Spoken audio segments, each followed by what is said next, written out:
everyone, Nancy here, and I wanted to start telling you a little bit about books that I've been reading and giving you a review and recommendation. I think that a woman who reads and will sit and take that time, be it with a cup of coffee or tea or juice or a glass of wine, is going to be a bit more relaxed. You may sleep better. You may avoid eating unhealthy foods, and it's just generally so good for you, and it's enjoyable too, so that lifts your spirits. This particular book is by Agatha Christie, and I've been reading a lot of Agatha Christie in the last few years, so I will be doing a lot more in the way of reviews about her and her work. This is called The Hollow. It was published in 1946, and it is a Hercule Poirot mystery, meaning that he is the primary detective or investigator. The story is one of the classic stories of a beautiful country home in England where all these people come together for the weekend and someone is murdered. I may be at some point doing a little bit of a spoiler kind of thing on here, but you know, bear with me. What I'll do is I will say stop. If you don't want to know something, I'll say, listen, just stop, okay? And so you can stop this particular recording and then just go read the book and then come back, I hope. Well, Agatha Christie's The Hollow. The Hollow is the name of the estate. That's its nickname, you know, and that's it's got really no deeper meaning, I don't think. I had wondered about that when I first saw, you know, the title, but it doesn't really have a deeper meaning. Okay, the family is in kind of a weird situation.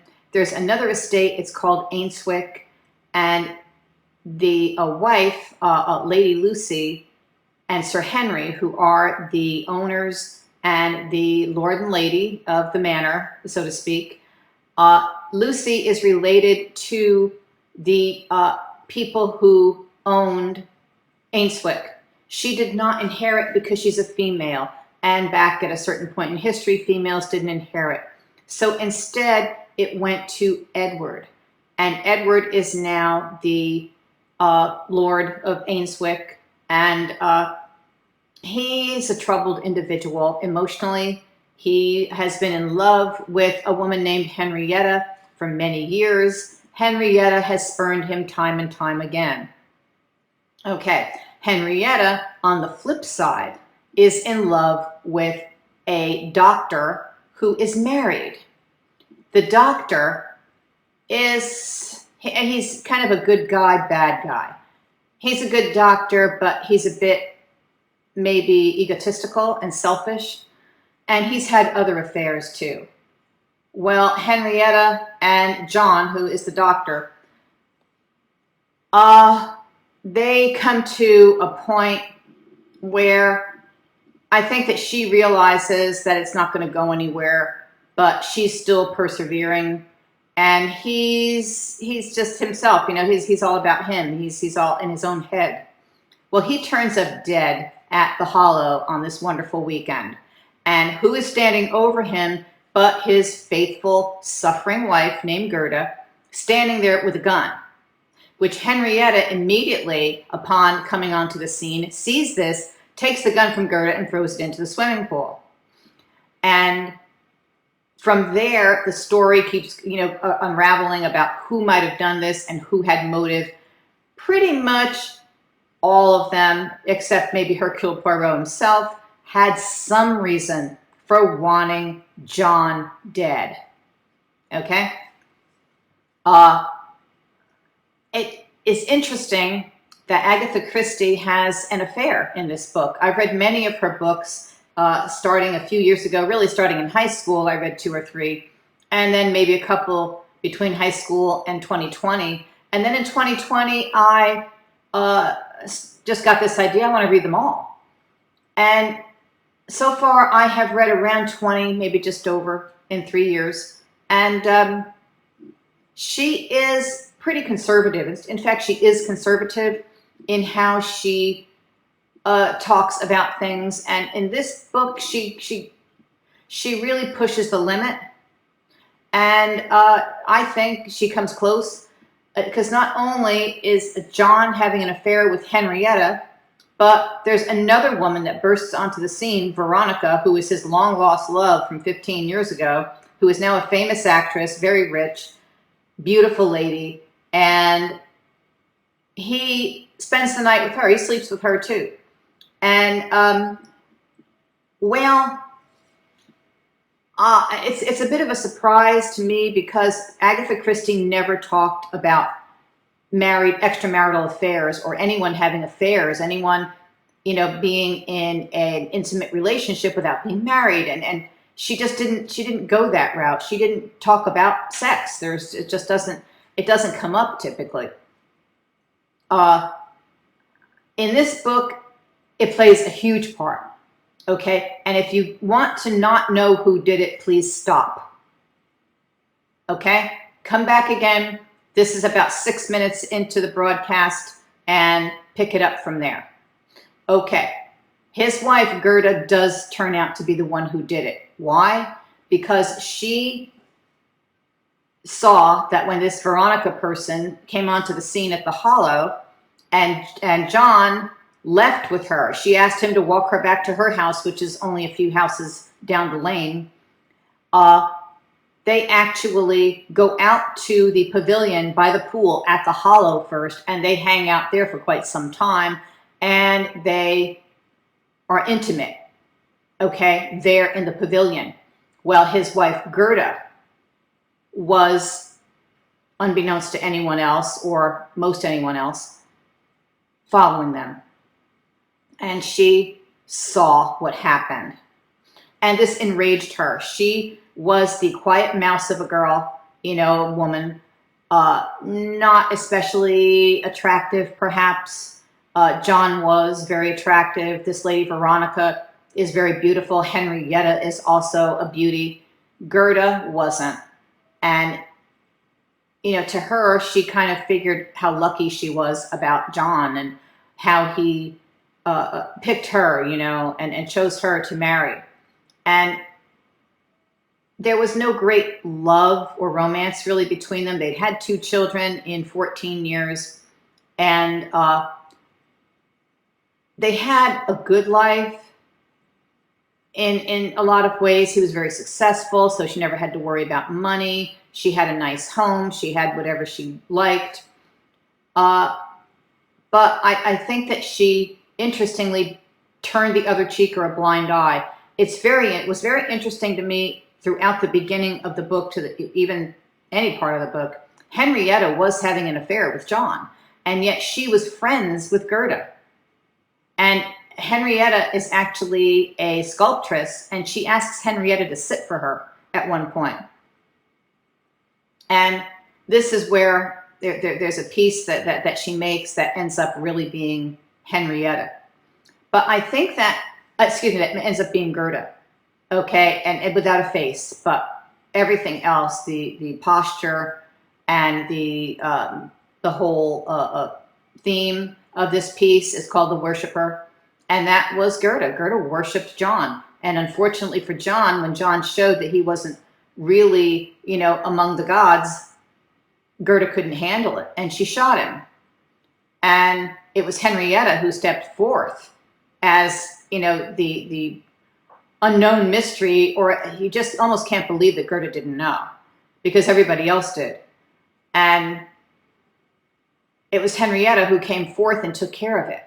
Henrietta threw the gun into the pool so no fingerprints could be found. And what later happens is a lot of cool things. You know, they talk about the science of the day, which of course is way beyond us, you know, behind us, we're beyond them. And the science of the day included checking the actual ammunition, the actual gun, and not just that the type of gun that was used, but the ammunition that was used, what caliber was used against that particular firearm. And could that have come, did that come, and could it have come from that firearm? And it turned out that the gun that Gerda was holding, that Henrietta threw into the pool, was not the gun. that gun Henrietta quickly switched because Gerda Gerda had used it. Henrietta was before that even switching the gun, okay, throwing it into a hedge, and then gave Gerda the other gun, okay, because they had hunting on their estate. In fact, Sir Henry, who is one of the owners with Lady Lucy, he is a gun collector.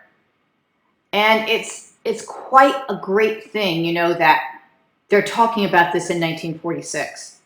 And of course, fingerprints were used. Fingerprints had been used for many years. Even in some of her books from the 1920s, they were talking about fingerprints. And it was not an easy process, but especially then, it's much easier now. But fingerprints in 1946 were pretty easy to get. But it was the actual bullet, the actual ammunition, you know, the caliber that was used to kill this person, that was kind of a newer science. And Henrietta knew about this, being in London, being more part of the world, certainly than Gerda. She knew this, okay? So she knew enough to switch the gun with another gun that was handy nearby, because as I say, there was hunting and shooting on the estate, and with you know, Sir Henry being a gun collector. It's a great story. And I have to say that of all the books I've read, from her first book, The Mysterious Affair at Styles in 1920, and I have not gone in order. I've read some in the 20s, 30s, 40s, 50s, 60s, and 70s. So I would say of any of the books that I've read, almost 24, this one really drew me into the characters. I highly recommend it. If you start here with Agatha Christie, you're okay. Some other books I would not recommend that you start with, because they're different. And they may be, you know, sometimes you have to make allowances for Agatha Christie. There are, just a little warning to anyone, there are some very incorrect, politically incorrect wording that's used in this book. Some of it can be offensive to people. And, you know, back in those days, it was just sort of, you know, swept under the rug, whatever. But, you know, nowadays, I don't think that most people, you know, would say, wait a minute, hey, you shouldn't be saying that. But you have to give an allowance to the time and to the mentality. And it is Agatha Christie. They didn't mean to be mean to anyone. It was not their intention, but they said some things that are considered right now to be a racial slur. And back then, they just didn't think about it. They just were, what do you want to say, up in the clouds, you know. And it wasn't right of them, but they were up in the clouds. But it was not a nasty, and it's only one little thing. One person says it, and then the other person repeats it as a question, and that's it. There's nothing else. So I would not throw the baby out with the bathwater because of that, because of 2 sentences in the entire book. But I would, you know, be aware of it. I'm not going to skim over it either. You know, I'm a woman of 2023. Agatha Christie was not. She was a nurse in World War I, and that's how she got her knowledge of poisons, which come into this book too at the end. And I'm not going to completely blow it for you, okay? So I am going to end it there, and I hope that all of you are enjoying Coastal Skincare video magazine, and I'm going to have this new section. As I say, I am also going to be reviewing movies, in particular movies that are inspiring and will just make you smile and maybe have happy tears, that sort of thing. Okay, I wish you all a wonderful day, and please enjoy yourself and stay healthy.